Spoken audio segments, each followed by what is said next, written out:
Om Shri Sai Ram. Offering our loving pranams at the lotus feet of our beloved Swami. If I speak like this, am I audible to everybody? Especially the ones in the back row? Yeah? Many years back, when Swami was going to Kodaikanal 1 year, for those of you who may not know, Kodaikanal is Swami's summer home. Some years, he used to take a group of students, some teachers, and he would travel to Kodaikanal and spend about anywhere between 15 and 25 days, usually in April or May. It's a dream for every student to get to accompany Swami on this beautiful trip. Many years back, when Swami used to drive all the way from Puttaparthi or Vrindavan to Kodaikanal, this incident is of those times. Swami was on his way to Kodaikanal in his black Mercedes car, and the blessed students whom Swami had selected were in the bus, following Swami's car. As is Swami's wont, sometimes he would leave his car and hop on into the bus to be with the students. He would be simply chatting with them, joking with them, laughing with them, just giving them a good time. On one such occasion, Swami left his car and joined the students in the bus. Swami's arrival, the news of Swami's arrival spread, and when Swami's entourage was traveling through a town, hundreds and thousands of devotees had lined up on the streets to pay their obeisance to Swami. And all the devotees who had lined up with great devotion and love, they were all bowing down to the empty car. And Swami in the bus said to the students, "See, this is the power of company. Because of its association with me, the empty car is getting so much respect." And then Swami jokingly quipped, "Because of my association with you all, I have lost all respect." Nobody is bowing down to the bus. Why I say this is because as I have been traveling through the US since 29th of April, it's a 1-month long tour starting from the West Coast. I've had the great opportunity of talking to so many devotees, staying with so many devotees, such wonderful hosts who have taken care of us with so much love. And as I have listened to their stories, I'm more convinced than ever that anybody of you could be standing here and giving this talk. But I am standing here only because of the importance that you give in your mind to the association that I have had with a certain place, Puttaparthi, with a certain divine being, whom we all call Swami. So it is only in our minds. In the truest sense, all are one. And anybody could be standing here and giving this talk. It's important that I start with this disclaimer.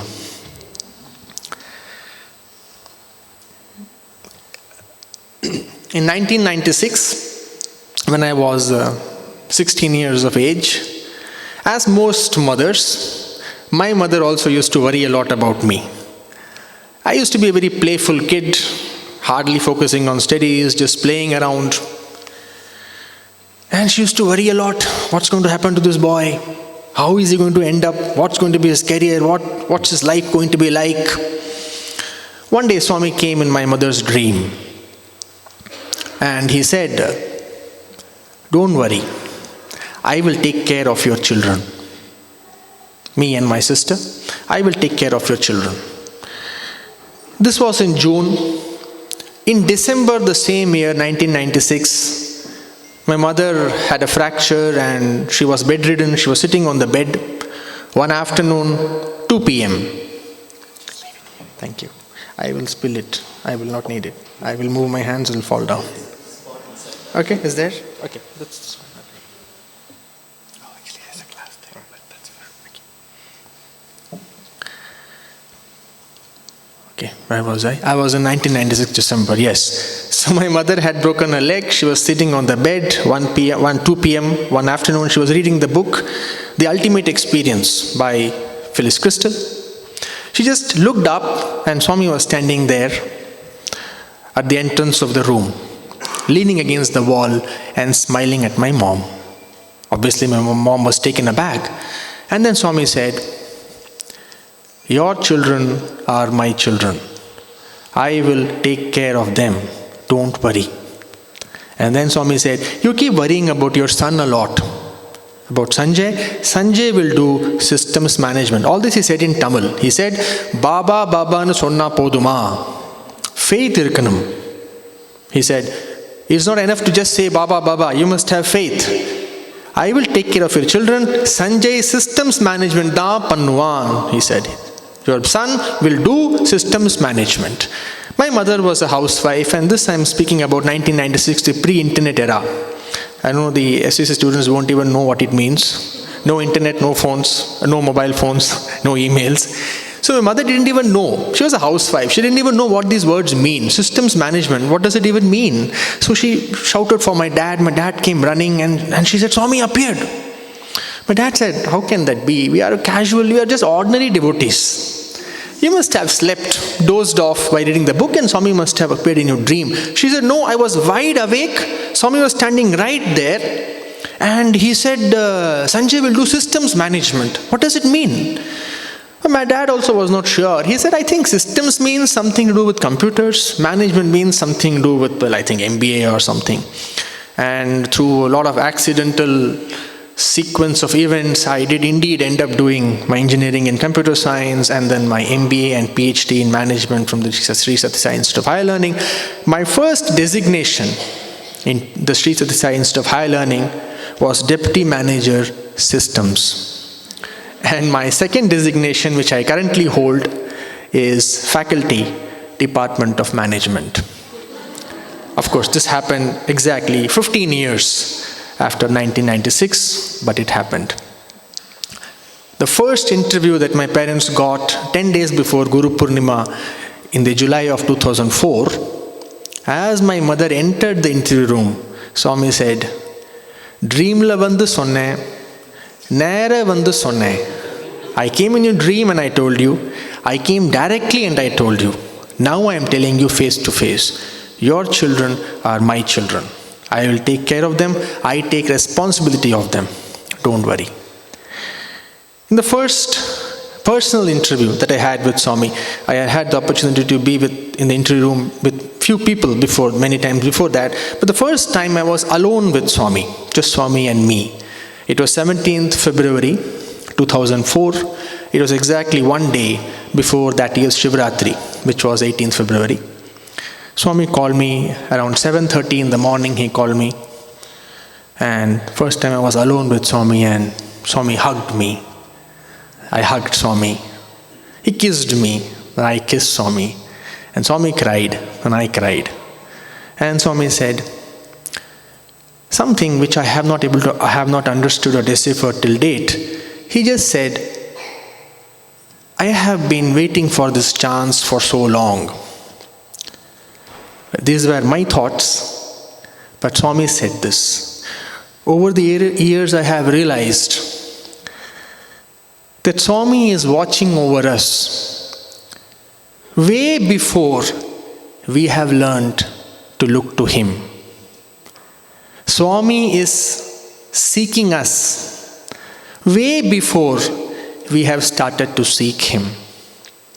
Swami remembers us way before we have learned to think of Him.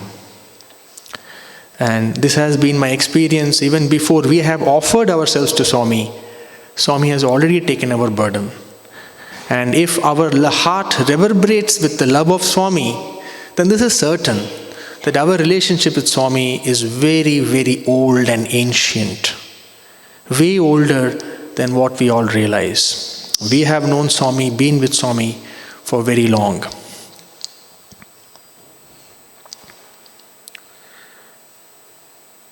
Swami's assurance does not mean that he will take care of you. That assurance does not mean life will be a bed of roses. In fact, some of the most challenging years of my life have been the ones that I spent with Swami. When Swami says, I will take care of you, well, beware. What it really means is that he will simply accelerate your evolution, which means, well, sooner than you expected, you will get to know yourself as you truly are, which really means that all the muck within, which would have come out slowly, will come out at a much faster rate, and we will have simply much more to deal with than very often we can handle. So life is not a bed of roses, but some beautiful moments with Swami. The loving moments, the gentle, beautiful moments that we get to spend with Swami make that journey, which is actually pretty difficult, make that journey slightly more palatable to the mind, of course. One day, as I was sleeping in the dining hall of the senior boys' hostel, I had a dream. Swami had entered the dining hall in his car, early morning. It was actually early morning, and in the dream also it was early morning.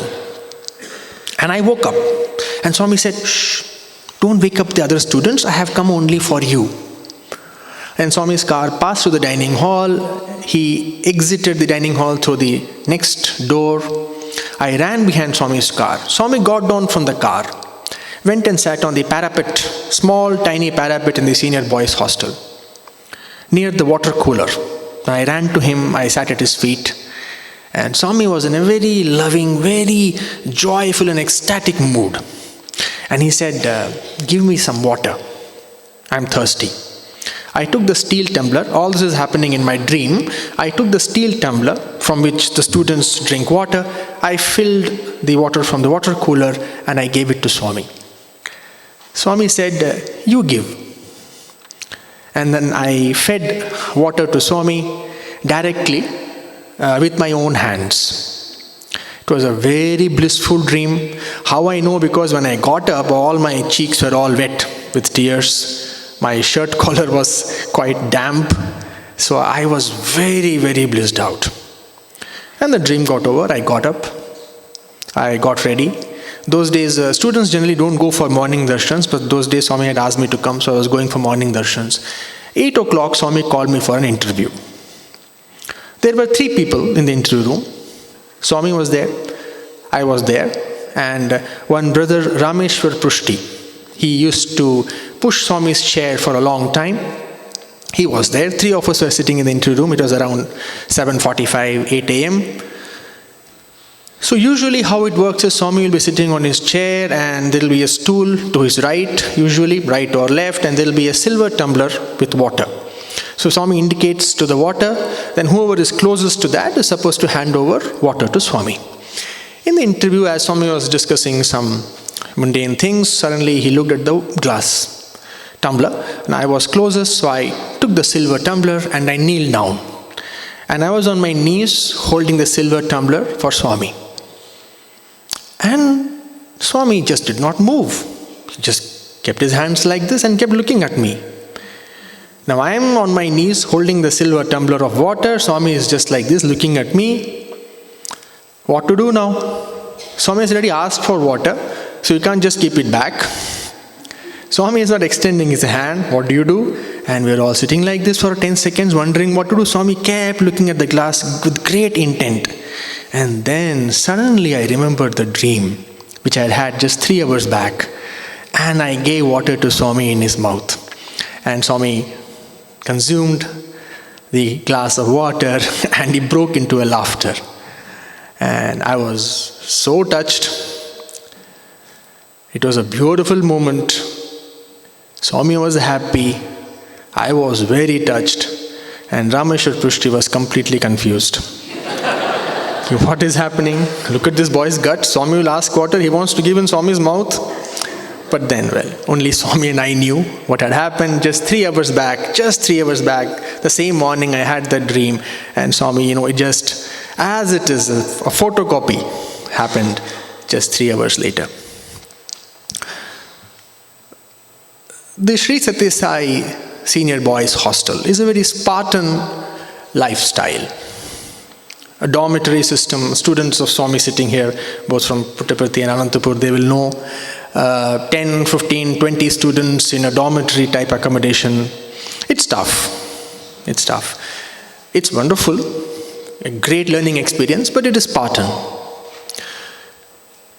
So things happen, I don't remember what happened, but I remember this much, that something happened and I was very disturbed. I went to bed, I couldn't get sleep. I was just tossing this side, that side like a dosa.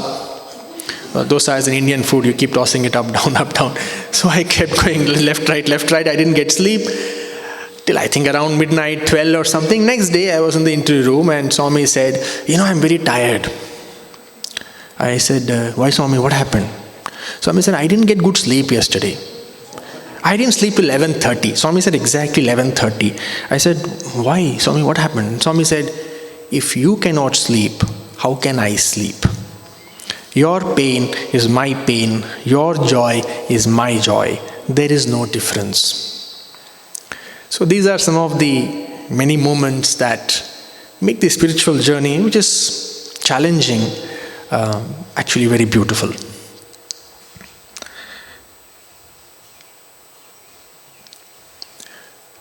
There are many wonderful things that I have gathered or learned from Swami over the years. Swami always says, silence is silence. Of course, when Swami says silence, he means something very profound, which probably we'll get to discuss more in the workshops that we will conduct today. But Swami always says, speak only when it improves on the silence. When you are new to Swami, by that I mean, when Swami is beginning to speak to you, Swami is a great master at making you feel very, very special when he wants to. He's just unbelievable. He will make you feel that he has descended only for you. If for you, but for you, he may not have had the avatarhood at all. He will make you feel. And he has made millions feel like that. But when he makes you feel like that, you will feel you are the first and the last who has got this kind of affection. But there will be millions before you and millions after you. This is Swami's game. But it is very difficult to see when you are in the game. Anyway, be that as it may, when Swami is newly giving you attention, we take liberties with Swami. You can just get away with saying anything. Only after a few months you begin to realize the importance of being conscious, alert. And remember, you are sitting in front of a great spiritual being. Be alert. How you sit, what you say, what you do, how you move. You have to be conscious and aware. But in the beginning, you could just basically say anything and get away. It was, it's like a new romance. So it was that time. And I was sitting in the interview room with 2 or 3 other elderly devotees. And Swami was talking politics. Just now the Indian elections concluded a couple of days back. That also was India's election season, 2004.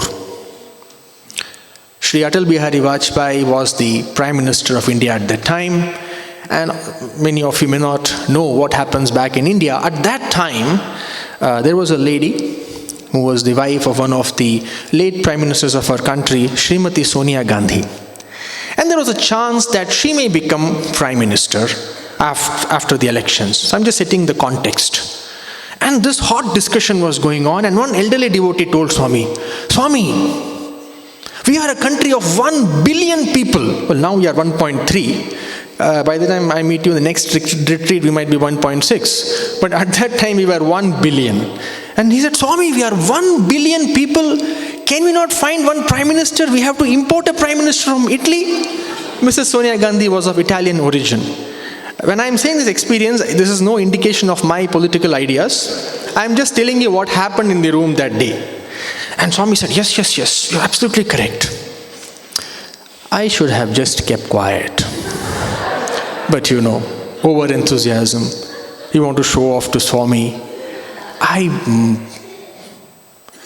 I said, Swami, a criminal can become Prime Minister, Swami. Sonia Gandhi should not. The moment I said that, it didn't feel right. I said, how could I say such a stupid thing to Swami? This is such a casual remark. Such a politically loaded statement. This is something you could talk to your friends with. Even at that time, you should be more conscious. Such a bitter statement. But why would I say this to Swami? And I was like, oh God, what have I done? But instantly Swami said, good point, very good boy, manchi point. And I was like, oh, thank God. I just escaped. But then, Swami's way that I have observed over many years is a very peculiar way of teaching. When you go down a certain wrong path, Swami will not only not tell you to not go there, he will nudge you even further. Very good, go. And he will push you even deeper. Because spirituality, I have realized, is such a subjective thing that it has to necessarily emerge from within. It cannot be communicated or transmitted from without. It has to emerge from within. And Swami will encourage you until that one day when we ourselves realize that this is not working. And we take a U-turn, and then Swami will say, good boy. Until then, Swami will say, very good, very good, very good. So anyway, Swami said, manchi point, good boy. And I was like, wow, I told something very brilliant. Then something terrible happened. After that, each time I was in the interview room with Swami, each time a political discussion will start, which was very often because there was election season. Suddenly in the middle of the conversation, Swami said, you wait, you tell, manchi point, yeah, boy, manchi point, tell, chepu. And I will be like, Swami, a criminal can become Prime Minister, but Sonia Gandhi cannot. Good point, good boy.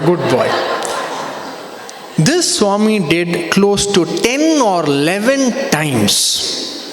Every time, manchi point, chepu. I was like, Swami, criminal can become.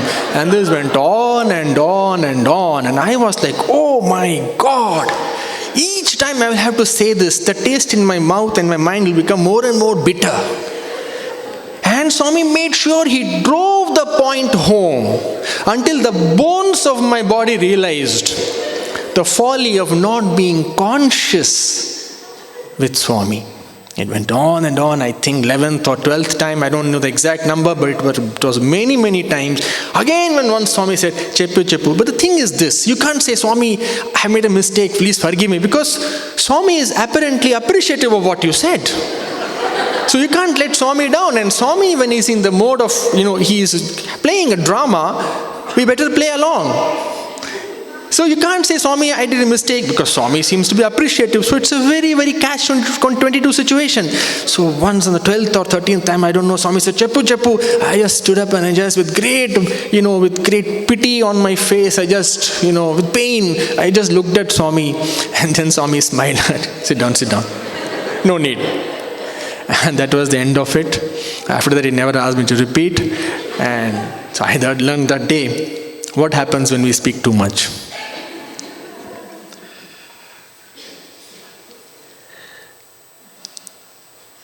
In 2006, by the time Swami had got my sister, my grandparents, everybody to Puttaparthi, they're all living in Puttaparthi. And Swami, so it was 2006 actually, May. Swami had just returned from Kodaikanal. We all had returned with Swami, and we were staying in Vrindavan, and we used to have something what is called the Trai sessions. What is Trai sessions is evening, after the evening bhajans, Swami would call the students, whoever is staying back, into his residence, which was called Trai Vrindavan, which is Swami's residence in Whitefield Ashram, Vrindavan. So Swami would call all the students in the main hall, and he would sit on his jhula, and Swami will just talk to students he might give a discourse, or he might ask somebody to speak, or he may just, joke around. So these sessions were very beautiful and very lively, and they were called tri sessions. Only students can attend those sessions, and only those specific gentlemen or ladies whom Swami specifically asks them to come, only they can come. Otherwise, these sessions were only for students. So on one such occasion, Swami told me, call your grandfather and ask him to attend these sessions. He was in Puttaparthi at the time. So I phoned him and I asked him to come.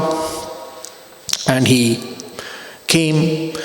So when the announcement is made, so Swami has come down and the gates open of Trai Vrindavan, all the students run. They run to get a front row in the Trai. So my grandfather also ran. And he slipped. At the entrance of the Trai, he just slipped. He went 4 feet in the air and fell straight on his back.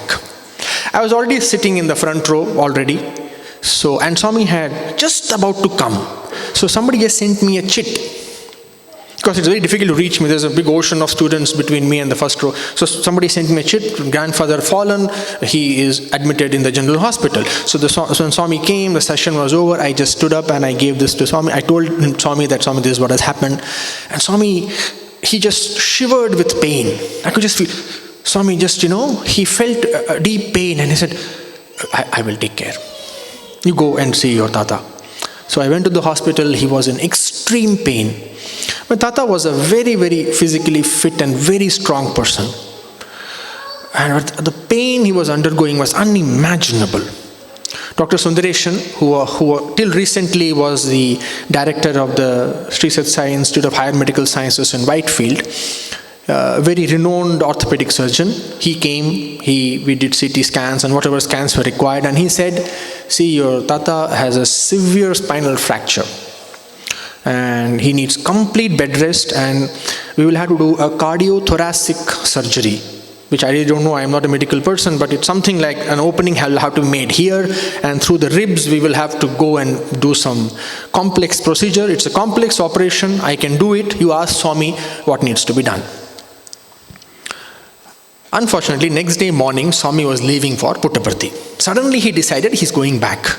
So I couldn't really get a chance to tell all this to Swami, and I just went to Swami. Swami, I told Tata, and Swami said, okay, don't worry. I am going to Parthi now. You get Tata there, we will talk.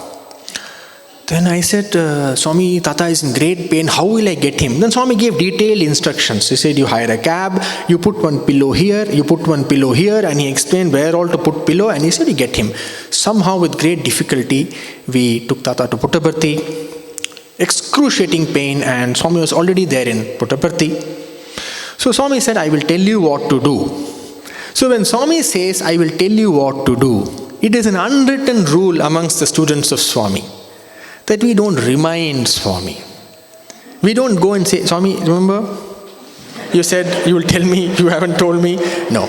If Swami says, I will tell you what to do, he may tell you in a day, in a month, in a year. He may take a couple of lifetimes also. But, well, you just wait. Just wait. Just sit. Wait. So it was easy for me to wait, but my Tata was struggling. And 10 days had passed, and Swami said nothing. And my Tata was bedridden, just lying down on the bed in unbelievable pain. And my grandmother was getting very frustrated. I said, why are you not asking Swami? Please ask. What is to be done? And I told her, well, Swami has told he will tell us, so let us just see. On the 4th day, I bumped into Dr. Sundareshan in the ashram, and he said, so your Tata surgery is over? How is he?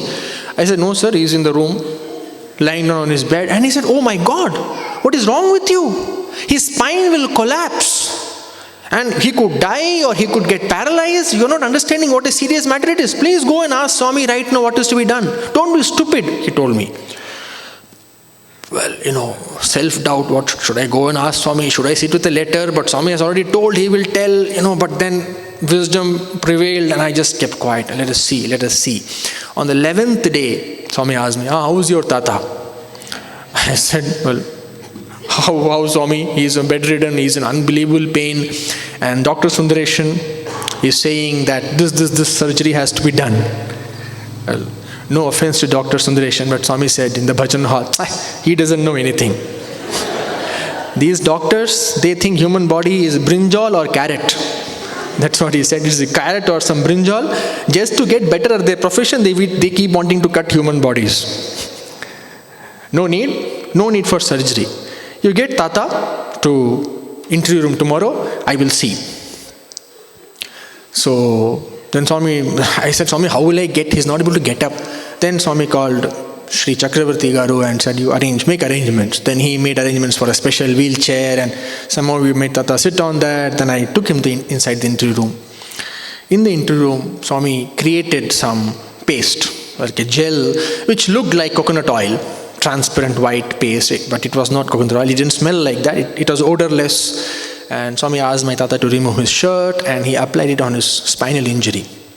And he said, you come tomorrow.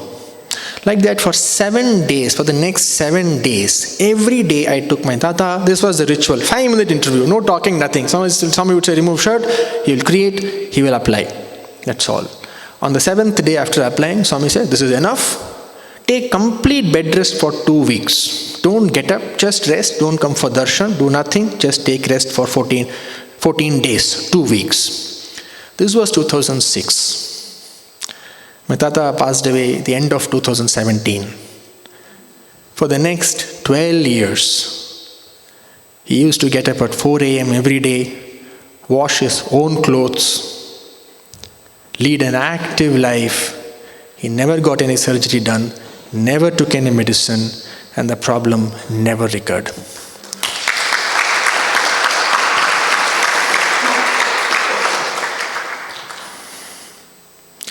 There are many such instances where Swami comes to the aid of his devotees, and there are so many. And I'm sure all of you will have so many experiences where Swami has guided through a dream or through a book or a friend or directly. But now I will move on to a series of, for lack of a better word, I'll call it experiences or incidents, which gave me very important pointers as to how I should live my life. One day, we all asked, 4 or 5 of us were in the interview and said, Swami, all we want is to serve you. And Swami said, I don't want any servants. I am your servant. And we said, Swami, no Swami, we are your servants. Swami said, no. You are all masters. I am your servant. I have come here to serve you. I don't want any servants. Then we said, Swami, what can we do for you?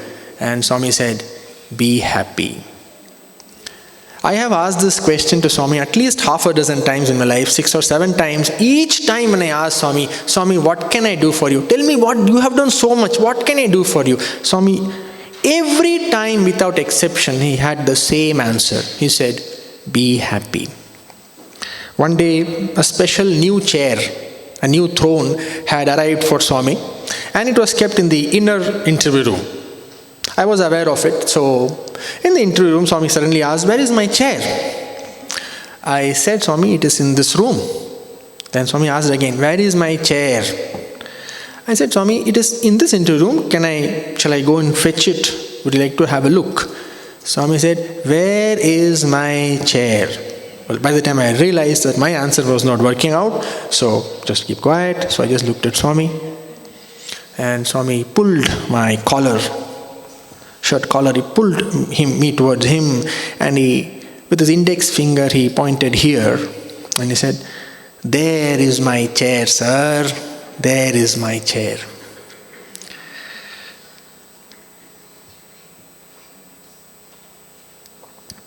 Atirudra Mahayagnyam 2006 was on. If anybody of you visited Puttaparthi that time, Swami had created such excitement about that. It was the first Yajna. Of course, in 2007, Chennai organized, and then many more have been organized after that. But the first time Atirudra Mahayagnya was organized was in 2006 in Puttaparthi. Thousands of devotees had assembled in Puttaparthi. I have never seen such excitement and a crowd in Puttaparthi ever. Not even for Swami's birthday or Shivaratri or Guru Purnima, but the palpable excitement in the air was just something to be seen to be believed. And People were just looking forward, and people were flying in from Australia, from Canada, just for a day, for half a day, just to see what's happening there and then fly out again. That was the frenzy. And, when we want something, life is always challenging because we have to chase it. We all say that we live in ashrama. Or at least I live in an ashram. What does the word ashram mean? Literally, it simply means beyond all effort. Shrama means labor, effort. Loosely translated, it could also mean stress. Means it's an antonym, a prefix which signifies the opposite or something that transcends. So ashrama means a state where there is complete comfort, complete relaxation, completely you are just in harmony. So when we are in that state, we are all living in ashram. If you are tense, if you are running here and there inside ourselves, then we could be living in the most divine physical ambience, but we are not really in an ashram. So it was that time, and everybody was excited. Everybody was struggling to somehow get close to have a glimpse of Swami. And you know what happens in the Purnahuti of the Yajnam? Purnahuti is the last day when the oblations, the final oblation is made to the fire, the final offerings are made. And then Swami goes around sprinkling the holy water on the devotees. Anybody who has attended a fire ceremony, what we call yajna in Sanskrit, in India would know that Swami will have a broom, and with that the priest will carry a huge bowl of consecrated water, and Swami would go around dipping the broom and sprinkling the water on everybody. And devotees would consider it so amazing to just get a tiny drop of water fallen on the head or touch our body. So when the Purnahuti day was coming close, and the frenzy was unbelievable. And every day I would come running for darshan early, but I wouldn't find any place to sit. And one day, as I was running for darshan, it suddenly dawned on me, well, what's going to happen if I get a good spot? What's going to happen if that water falls on me? What's the best thing that can happen? Well, the best thing that can happen is that I completely get rooted in the here and now. So I want to run there so that I can go there and be here. Why can I not be here right now? So 2-3 days I was contemplating on that, and the frenzy had reached a crescendo.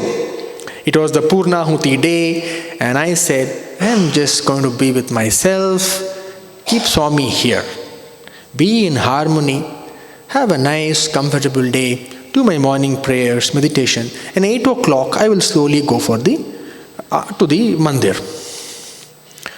Everybody was sitting from 5:30, 6, even students who usually have a reserved block, even they were sitting from 6 o'clock. Devotees, I don't even know what was going on. They must be sitting probably from midnight. As I expected, there was not an inch of place in the Kulwant hall for me to sit. Not an inch.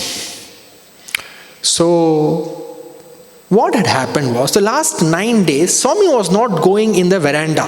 Veranda is the upper portico where the biggest VIP devotees of Swami would sit. All the vice chancellor and all those people would. Swami, I was not going because there were so many devotees. Swami was spending the entire time in the lower portico giving public darshan. So he was not going there. So all the VIPs had shifted themselves to the front. So I went, there was not an inch of place, but the entire upper veranda was empty. So I found a nice place for myself, and I sat there and I closed my eyes, and I was trying to, touch Swami within. And I could hear the commotion outside, the music started, Swami came, it was all going on, big hangama was going on, the Purnahuti was over, and I could hear people screaming, and Swami was going around sprinkling water. And I was still sitting there with my eyes closed. And as the commotion outside increased, the silence within me deepened. It was a nice contrast, and I was very glad I am here. I was deep inside me. I was becoming more and more sure that I am not missing anything. And then I was rudely awakened by a bucket full of water falling on my head. I was like, oh, what was that? And I saw Swami right there, 10 inches from me. And I have never seen Swami smile so widely. He was almost enjoying the moment. What had happened? Later on I asked what happened. What happened was, as Swami was crossing the primary school area, and for the last 8 days he was going to the devotees, that for one day for some reason, Swami cut back into the upper veranda. There was only one person sitting there, me and one sevadar. Nobody else. And it was too late for anybody to come running to the veranda because Swami had entered the veranda. Only I was there. Swami came, he stopped his chair in front of me, his wheelchair. He dipped the broom in the water and chapak, he gave it on my face. And I was drenched with water. And I said, oh my God. So they say, something when you stop chasing, that thing may start chasing you. But every time when we sit quietly, life will not turn out so nicely. That day, Swami may have or may not have put water on me. Only thing is, if he had not put water, I wouldn't be sharing this story. The whole masala comes because water fell on me. But the fact remains that what I had found with my eyes closed sitting there was more valuable than any tons of water that could fall on my head. Because the whole purpose of that water in our mind is to attain to that harmony within ourselves and align ourselves with Swami's divine energy. So that is the wonderful lesson I learned that day. It just had a very entertaining climax, but that may not be the case always. So we all have these ideas of what it is to be spiritual. We will dwell on this more during the workshop, but I also had certain ideas. Often we think if we dress a certain way, we are spiritual. If we talk a certain way, we are spiritual. If we behave a certain way, we are spiritual. If we read certain books, we are spiritual. But what it is to be truly spiritual, we really don't know. Or most of us don't know. I also did not know. So I was becoming weirder and weirder. And well, Swami was encouraging me. Good. So what I ended up doing was reading lots of books. Reading Bhagavad Gita, reading this, reading that. And then going and talking about it. Giving talks. Swami used to give me a lot of chances to give talks in his presence. And this was going on. I used to get up at morning 3:30. In the hostel, used to have head bath, go to the terrace and sit and do something which at that time I thought was meditation. Now I think I know better.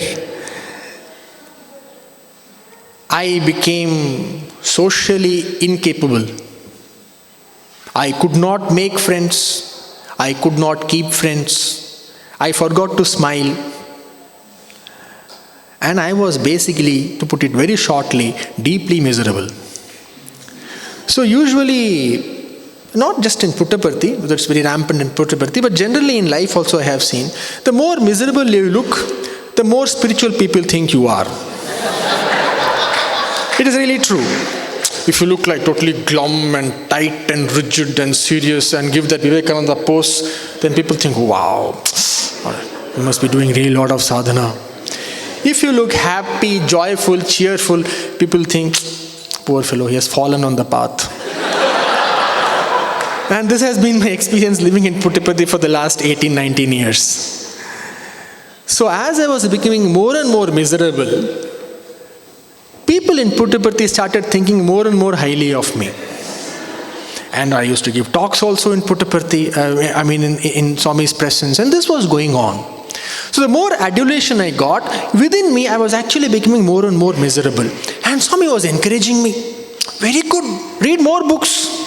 Wo book pada, ye book pada. Oh. And this was going on and on. And I started putting vibhuti 13 places. Every day I will have bath 3 times a day. In the hostel, now those who have lived in the hostel would know how difficult it is and do Sandhya Vandanam. Now Sandhya Vandanam is very beautiful. Don't mistake me, I am not demeaning anything. But I am only highlighting the inner state from which all this was coming.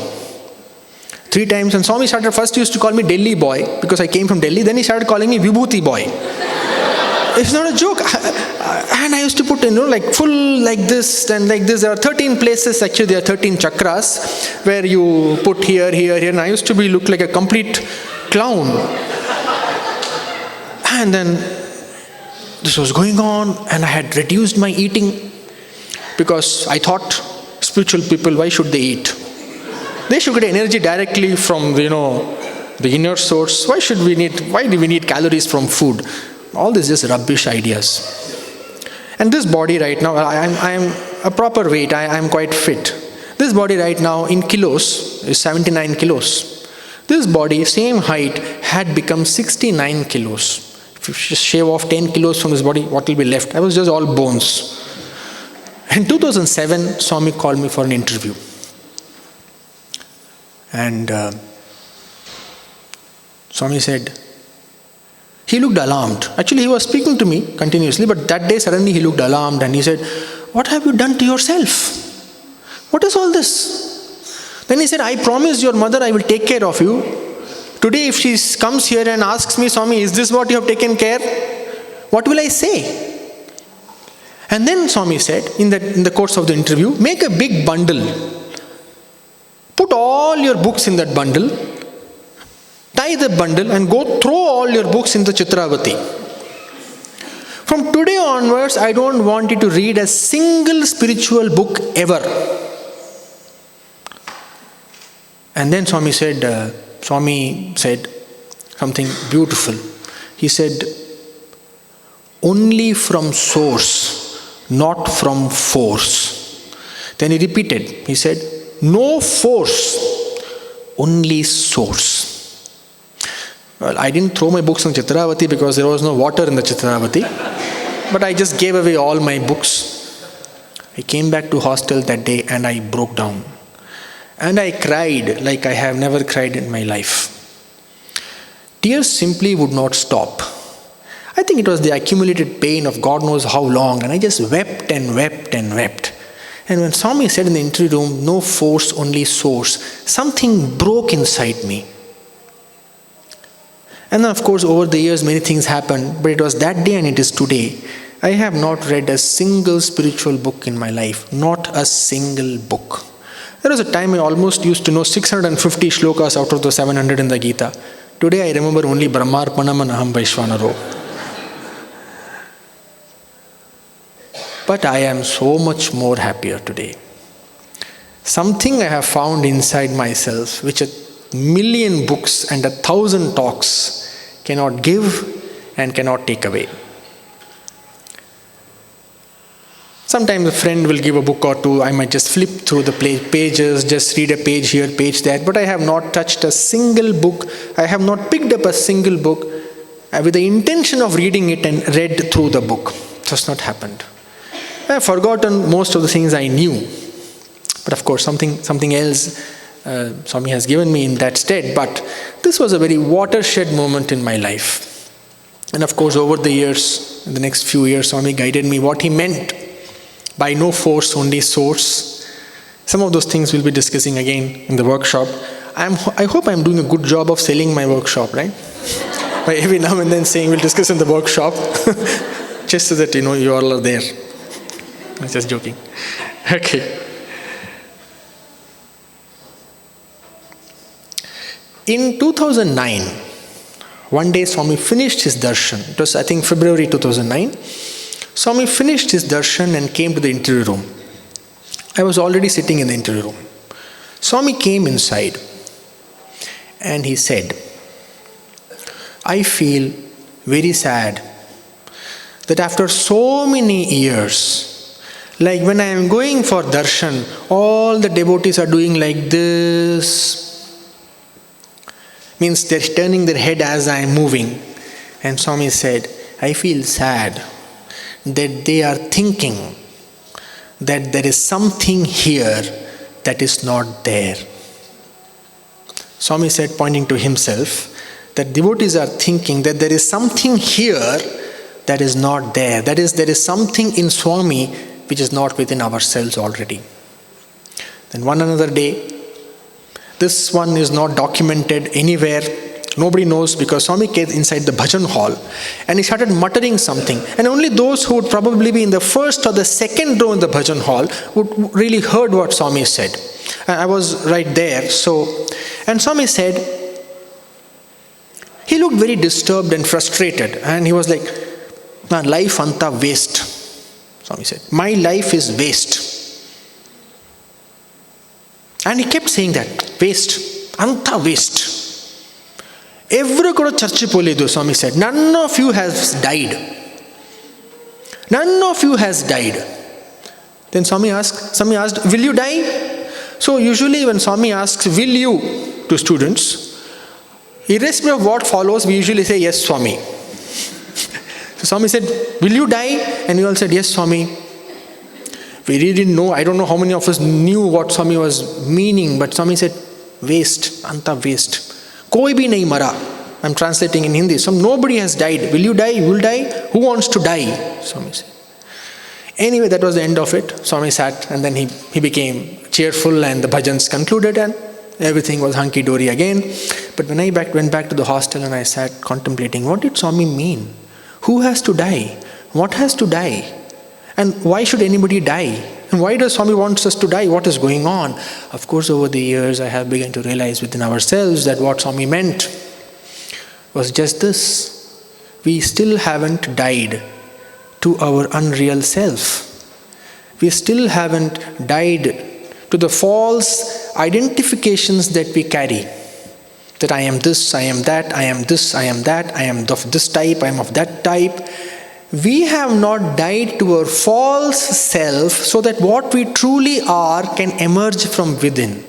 As it is said in the Bible, Jesus says in the Bible, and I'm just paraphrasing, I don't remember the exact thing, but to this effect, something he says that I have come to kill you so that you can be born into real life, or something to that effect. So Swami said, nobody has died. None of you has died to your ego so that what you truly are can emerge, radiant and shining. So nobody has died. One day in Kodaikanal, that's helpful actually, thank you. One day in Kodaikanal, Swami asked, who am I? In 2006. And devotee said, Swami, you are unconditional love. Somebody said, che, donna pota. And somebody said, Swami, you are embodiment of truth. Kadu kadu. And somebody said, Swami, you are paripurna avatar. Swami said, adu nenu kade kadu. That I am definitely not. And then Swami answered the question. He said, Nenu, Nene. I am I. Of course, then the conversation stopped, but again, my reflections, all these are just words. Swami, you are this, you are that. Who knows? Just labels. Swami said, I am I. Nenu, Nene. Once a group of Delhi alumni, some ex-students from Delhi, had arrived to Puttaparthi in 2005 this was, and they were sitting in the interior room with Swami, and I was also there, and they said, Swami, we are not able to feel your presence in Delhi. And Swami said, are you able to feel your presence in Delhi? And then Swami said, your presence is the same as my presence. There is no difference. You know, there are many beautiful things that Swami says. I used to come back and write in my diary. At that time, it did not dawn.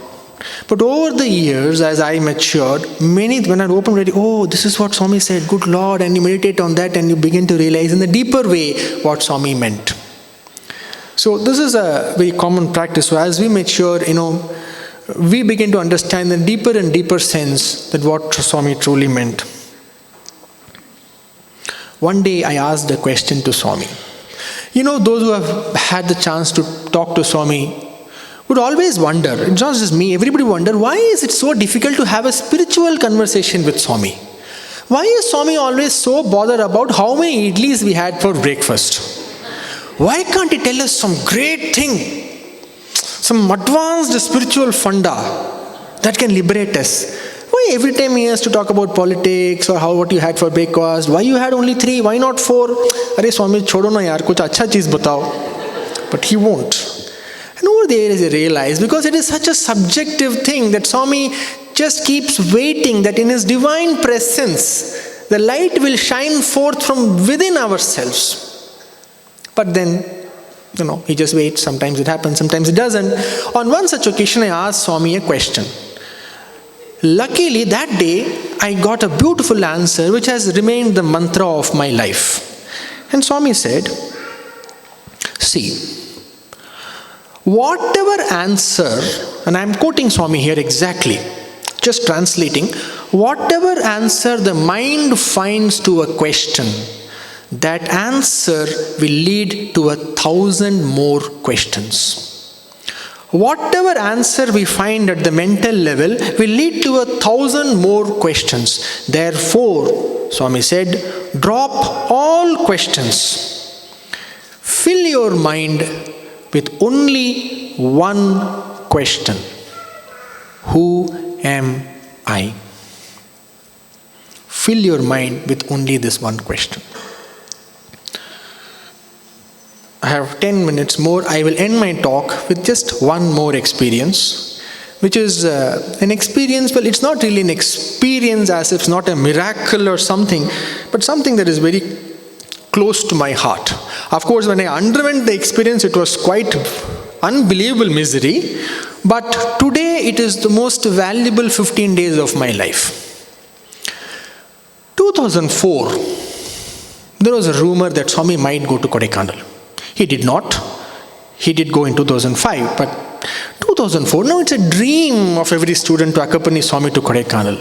So I remember one day, it was one of those days, where I was taking liberties with Swami. You could say anything.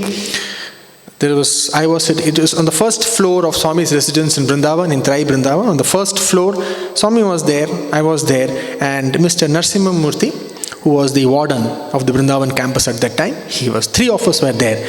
And Swami said, I am thinking of going to Kodaikanal. Then he asked Narsimha, sir, I am going to Kodaikanal. You want to come? He said, Swami, wherever you are, that is only Kodaikanal for me. Then I said immediately, without waiting, Swami, this person has gone 11 times to Kodaikanal. I have not gone once also. I want to go to Kodaikanal only. Please take me to Kodaikanal. Here I am not happy. I want to go to Kodaikanal. Take me to Kodaikanal, there I will be with you. Swami laughed. Anyway, he never asked me to repeat that. He just laughed. I laughed and sir was left red-faced. But then 2005, Swami did go to Kodaikanal. And something peculiar happened. So usually there is a list that is made, which includes the names of the people whom Swami has selected to accompany him to Kodaikanal. And that list gets populated over a period of 2 to 3 weeks. Till that year, it was always done by the registrar of the university. Sri Lakshmi Narasimhan sir was the registrar at that time. So usually he will walk behind Swami during darshan or something. Swami will be going for darshan. He will just look at somebody and then look at the registrar. It's a very subtle communication. Nobody will know. He will know. He will write down the name. And then back in the interview room, he will get it confirmed with Swami. Swami, did you mean this person? Did you mean this person? And Swami will say yes, no. And Swami will say add that person. And slowly, there will be additions, deletions. Sometimes Swami will add one person and then say, and then 2 days before, no, leave that person. So like that, slowly, that list of about 15-20 people gets created over a period of 2 weeks. That year, for the first time and the last time, Swami asked a student to prepare that list. It was yours truly. So, I had just finished my MBA. Imagine the boost to the ego. Preparing the list and all, like that students would tell, wow. So I'll be walking in behind Swami, and Swami will say this fellow, that fellow, and I'll be writing the names down. I'll come back to the interview room and it confirmed, and all this was going on. Swami was going on pumping, and my ego was going on inflating. And as I told you, when Swami wants to make you feel special, he will go to the ends of the world to make you feel so special. I was this close to start giving darshans myself. Just this close. You know, he will make you feel like an avatar yourself. And this was going on. So Swami would go to Kodaikanal during his vacations, during the students' vacations, I'm sorry. So those students who had even a small chance of making it to the coveted list would stay back, won't go home. And if they're not on the list, then they will go home, half their vacations would be over. So it's a bit of a sacrifice. So I'll be sitting in my room in the evening and some student will come to me and will ask me, brother, do you think I should go home? Imagine the power I would feel. The great list locked up in my cupboard, and basically in my hand is the destiny of all my brothers. This is all such nonsense. We think if we can control 10 people, we are very powerful. 100 people, we are very powerful. All this shallow power the ego feeds on because we have not experienced true empowerment within ourselves. So we keep running after these crumbs, these crutches to support our false self. This ego was now Himalayan. And well, Swami did many things. At every given opportunity, he will say, good boy, diamond. One day I remember Mr. S.M. Krishna was in the interview room.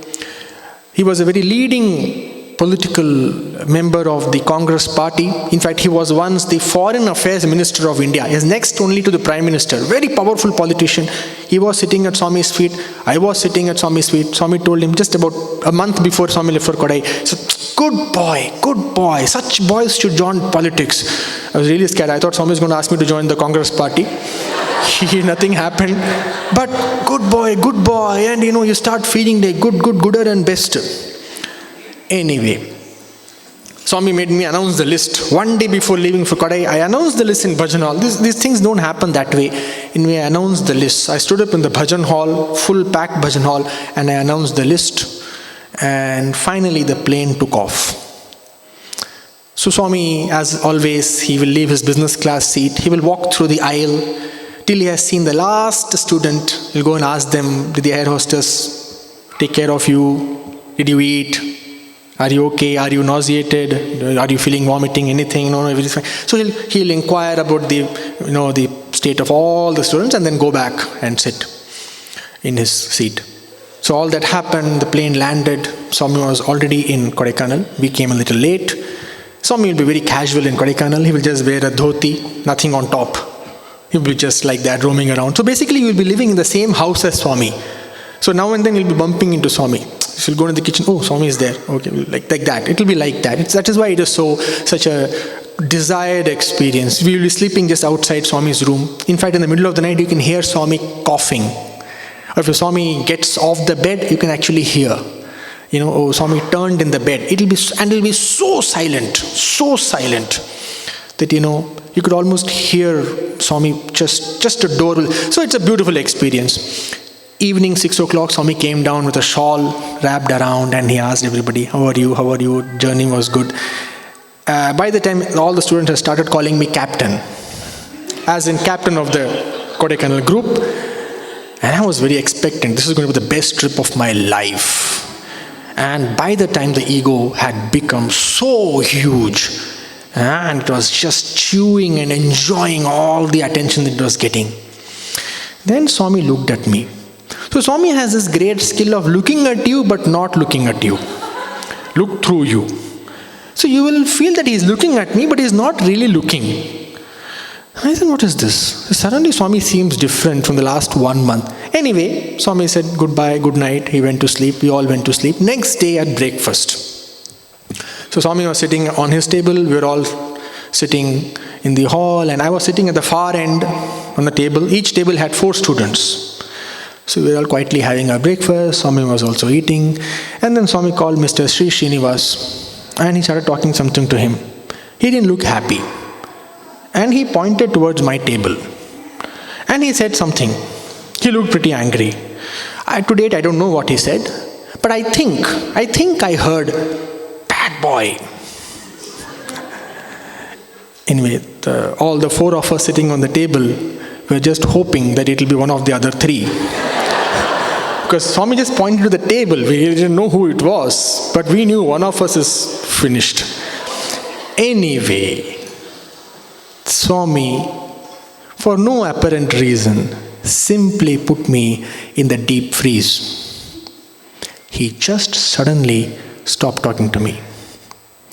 Stop talking is fine, still manageable. He stopped looking even in the direction where I was sitting.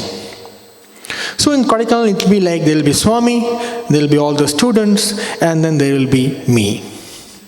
So 2-3 meters around me there will be nobody sitting. Because wherever I am sitting, that side Swami won't look. So why sit there? So sit somewhere else. It became so bad that Swami won't tolerate even my presence. So when everything has a silver lining. They say even a stopped clock shows the right time twice a day.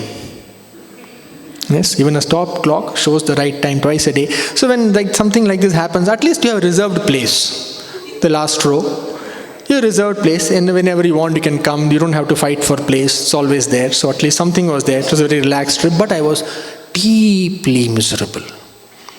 So when the ego has received so much and suddenly something is withdrawn, it starts to feel like fish out of water. Now you might think, what is this boy's problem? He's sitting in Kodaikanal at Swami's feet, having group interviews 5 times a day. Why should anybody be miserable? Well, that's the thing. Mind is always relative. It only compares the past and the future and then makes a judgment about the present. It has no other context, no other perspective. That is all. It is just relative. So I had got so much. Suddenly when that was withdrawn, well, I was still sitting in Kodaikanal, but when that was withdrawn, it felt like the whole world crashed. The pain was so excruciating that every night I would just cry and cry and cry and put myself to sleep. And I would say, why did you get me? So many years I have dreamt to be with you in Kodaikanal, and yet you get me all the way, you torture me like this. At least I have gone home, enjoyed my vacation with my parents, and this kind of dialogue was going on and on and on, and it went on and on and on. One day I had enough. So, you see, Swami has only 2 legs, right? So only 4 people at a time can do Swami's Pada Seva. 2 students will press Swami's feet and 2 students will press Swami's calf and the upper leg. So we don't want students tumbling over each other to get the chance. So there will be a timetable that will be made. You 4 in the pre-lunch session, you 4 after bhajans, you 4 before evening bhajans, you 4. So every session will have 4 students who there will be a timetable. The teacher in charge did not even put my name in the timetable. Because Swami had by then made very clear that he wants me nowhere near him. It was so painful. One day I had enough. On the 11th day of the trip, I just got up and I walked straight to Swami. And I sat at his feet and started pressing his feet. Swami was reading a newspaper. He obviously did not see what had happened. And I was in extreme misery. You lose your mental balance. And I had kind of lost my mental balance because Swami is fire. You can't play games with Swami. And Swami has made clear that he doesn't want you close to him. You cannot force yourself on Swami. It's not a joke. Swami, if he gets angry, and I have seen twice in my life Swami getting angry, he is pure. And when we say he is pure in everything. His anger also is pure anger. The kind of anger which we cannot even imagine. So it was a huge risk, and I just went and sat at Swami's feet. I said, Jo hoga dekhenge. Let whatever happens, happen. And after sitting there, I realized, what have I done? Oh my God, what's going to happen? Swami will see me there and he is just going to kick me away, and it will be so so devastating, and I was shivering with fear, and everybody was tense, and the teacher in charge was shocked. But what to do? Swami is there, I am sitting there, what can be done now? It's too late. Even I could not get up now. It was too late, and Swami was reading his paper. Then he finished and he folded his paper, kept it like this and looked, and he saw me sitting there, and Swami was shocked. He said, where the hell did this boy come from? And he was shocked, and I was like, oh God. Literally my hands were shaking with fear. And then I was so weak and vulnerable. If Swami had kicked me away, get out, I would have probably run away, or I don't know what I would have done. So Swami always says, I will take you to breaking point, but I will not let you break. He was just a little merciful. And instead of asking me to get out, he said, Padmanabhan, Gadi Nikalo. Padmanabhan was Swami's driver, and he sat in the car and he drove away. He simply got up and Swami left. All the students said, because of you we got one darshan less. But anyway, it was slightly marginally better than you being individually kicked out. So anyway, then things went. On the 17th day, Swami did speak a word. The ice was broken, but slowly things became normal again. But then, after this excruciating period of 17 days, over the years, of course this thing happened many times again with me, but this was the first time ever. So that was why it is so special in my consciousness. And I realized, how could I become a bad boy from a good boy in the space of a day? Morning I am good boy, evening I can become bad boy. How is that possible? And then of course, as my insight deepened, I began to realize I was neither a good boy nor a bad boy. In fact, I am not even a boy. These are all just labels that the mind creates. And because we are willing to play the game of labels, Swami also plays along, playing with our mind and playing with labels, until the point we are willing to give away all labels and be just as we truly are. Aligned and centered. And when we are like that, Swami also stops playing the game. Then he neither raises you nor crushes you.